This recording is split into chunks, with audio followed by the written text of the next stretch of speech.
हरे Krishna everyone. आज के Bhagavad Gita audio session में आपका स्वागत है।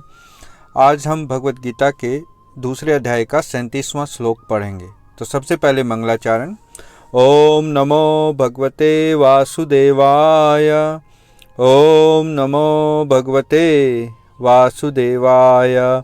ओम नमो भगवते वासुदेवाय। ओम अज्ञानं त्रिमन्धस्य ज्ञानञ्जनशलाकया चक्षुर्मितं येन तस्मै श्रीगुरुवे नमः। नारायणं नमस्कृत्य नरं चैव नरोत्तमं देवीं सरस्वतीं व्यासं ततो जयमुदीरयेत्। नष्टप्रायशव भद्रेषु नित्यं भागवत सेवया भगवती उत्तम श्लोके भक्तिर्भवति नैष्ठिकी। हरे कृष्णा कृष्ण कृष्ण हरे हरे, हरे राम राम राम हरे हरे।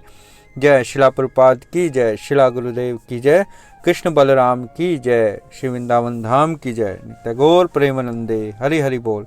हरे कृष्णा। तो आज का हमारा श्लोक है अध्याय 2 श्लोक संख्या 37। हतो वा प्राप्स्यसि स्वर्गम जित्वा वा भोक्ष्यसे महीम् तस्मादुत्तिष्ठ कौन्तेय युद्धाय कृतनिश्चयः। भावार्थ और तात्पर्य जगतगुरु शिला प्रभुपाद के द्वारा। जगतगुरु शिला प्रभुपाद की जय। भावार्थ। हे कुंती पुत्र, तुम यदि युद्ध में मारे जाओगे तो स्वर्ग प्राप्त करोगे, या यदि तुम जीत जाओगे तो पृथ्वी के साम्राज्य का भोग करोगे। अतः दृढ़ संकल्प करके खड़े हो और युद्ध करो। तो यहाँ भगवान अर्जुन को उसी कड़ी में स्वधर्म को याद दिलाते हुए बता रहे हैं कि अगर तुम जीत जाओगे तो पूरा साम्राज्य का भोग करोगे, और यदि मृत्यु को प्राप्त होगे तो स्वर्ग लोक में जाओगे। इसलिए दृढ़ संकल्प करो और खड़े हो और अपना धर्म निभाओ, युद्ध करो। तो इसका तात्पर्य पढ़ते हैं। तात्पर्य। यद्यपि अर्जुन के पक्ष में विजय निश्चित न थी, फिर भी उसे युद्ध करना था, क्योंकि यदि वह युद्ध में मारा भी गया तो वह स्वर्ग लोक को जाएगा। जय शिला प्रभुपाद की जय। तो यहाँ शिला प्रभुपाद बहुत ही छोटा अपना तात्पर्य बता रहे हैं। तो उसमें हमें इसके जो विषय है, इसका जो मेन विषय है, उस पर हम चर्चा करते हैं कि यहाँ भगवान अर्जुन को स्वधर्म का पालन करने से क्या परिणाम होता है बता रहे हैं।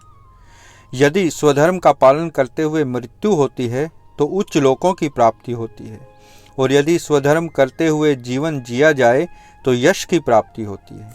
यदि हम अपने जीवन में इस श्लोक को देखें तो प्रत्येक दिन हमें अपने मन से लड़ना पड़ता है भगवान की भक्ति में लगाने के लिए। इस श्लोक में भगवान अर्जुन को दृढ़ संकल्प करके युद्ध करने को कह रहे हैं। दृढ़ संकल्प का महत्व है। कोई भी कार्य करने से पहले संकल्प लेना चाहिए, और दृढ़ अर्थात किसी भी स्थिति में डगमगाने वाला नहीं। तो आध्यात्मिक मार्ग पर चलने और इस शाश्वत ज्ञान को प्राप्त करने के लिए हमें दृढ़ संकल्प करना चाहिए। यदि हम भौतिक जगत में भी देखें तो हमें शिक्षा लेने के लिए, कोई कोर्स करने के लिए या प्रतियोगिता परीक्षा पास करने के लिए दृढ़ संकल्प लेना पड़ता है, नहीं तो हम सफल नहीं होते।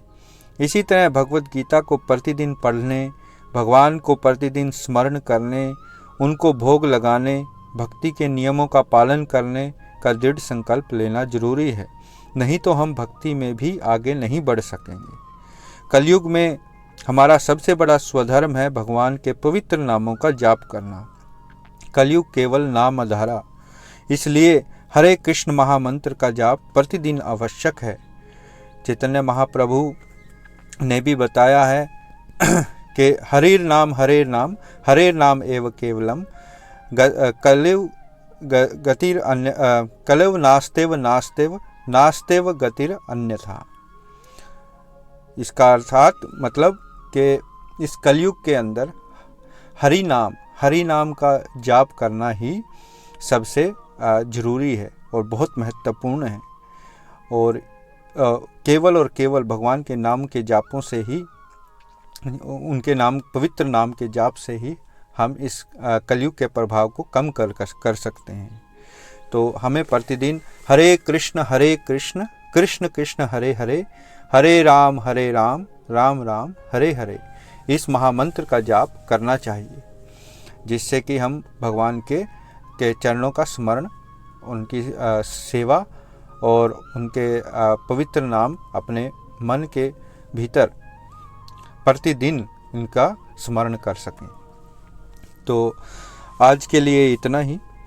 मैं याद दिलाना चाहूँ कि भगवद गीता ऑडियो सेशन हरे कृष्णा वीकेंड न्यूजीलैंड जो चैरिटी ऑर्गेनाइजेशन है उसके माध्यम से प्रायोजित किए जाते हैं, और एक नया यूट्यूब चैनल भी हमने स्टार्ट किया है जिस पर ये ऑडियो सेशन अपलोड किए जाएंगे। कृपया आप उस यूट्यूब चैनल को विजिट करें और अपने प्रश्न और टिप्पणियाँ उसके कमेंट बॉक्स में ज़रूर लिखें, और आपको कैसे लगते हैं ये ऑडियो सेशन उसका फीडबैक भी आप उस कमेंट बॉक्स में ज़रूर लिखें या मेरे व्हाट्सएप पर ज़रूर भेजें। तो हरे कृष्णा, धन्यवाद।